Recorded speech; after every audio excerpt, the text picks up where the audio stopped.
বাংলাদেশ জামায়াতে ইসলামী দলের আমির ডক্টর শফিকুর রহমানের সঙ্গে সৌজন্য সাক্ষাৎ করেছেন বাংলাদেশে নিযুক্ত ব্রাজিলের রাষ্ট্রদূত পাওলো ফার্নান্দো দিয়াস ফেরেস। সোমবার ১৩ জানুয়ারি সকাল ১০:৩০টায় রাজধানীর মগবাজারে অবস্থিত জামায়াতে ইসলামী দলের কেন্দ্রীয় কার্যালয়ে এই সাক্ষাৎ অনুষ্ঠিত হয়। সাক্ষাৎকালে উভয় পক্ষ বাংলাদেশ ও ব্রাজিলের স্বার্থ সংশ্লিষ্ট বিভিন্ন বিষয় নিয়ে আলোচনা করেন। তারা ভবিষ্যতে উভয় দেশের মধ্যে সম্পর্ক উন্নয়ন ও অগ্রগতির ধারা অব্যাহত রাখার প্রত্যাশা ব্যক্ত করেন।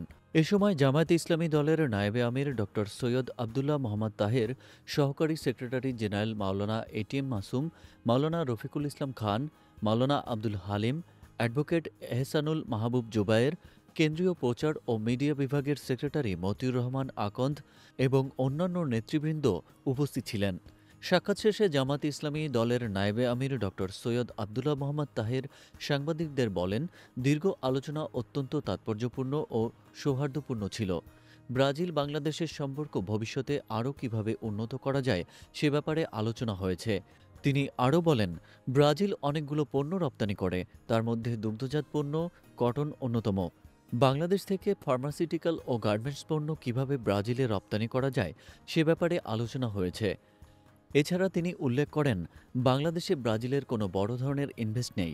এখানে অ্যাগ্রোভেস্ট ইন্ডাস্ট্রিতে যেন ব্রাজিল ইনভেস্ট করে সে ব্যাপারে আমরা কথা বলেছি। সাক্ষাৎকালে জামায়াতে ইসলামী দলের নেতৃবৃন্দ ব্রাজিলের রাষ্ট্রদূতকে বাংলাদেশে তাদের কার্যক্রম ও ভবিষ্যৎ পরিকল্পনা সম্পর্কে অবহিত করেন এবং উভয় দেশের মধ্যে সম্পর্ক উন্নয়নের জন্য বিভিন্ন প্রস্তাবনা তুলে ধরেন। এ সাক্ষাৎ উভয় দেশের মধ্যে সম্পর্ক উন্নয়ন ও সহযোগিতার নতুন দিগন্ত উন্মোচনে সহায়ক হবে বলে আশা করা হচ্ছে।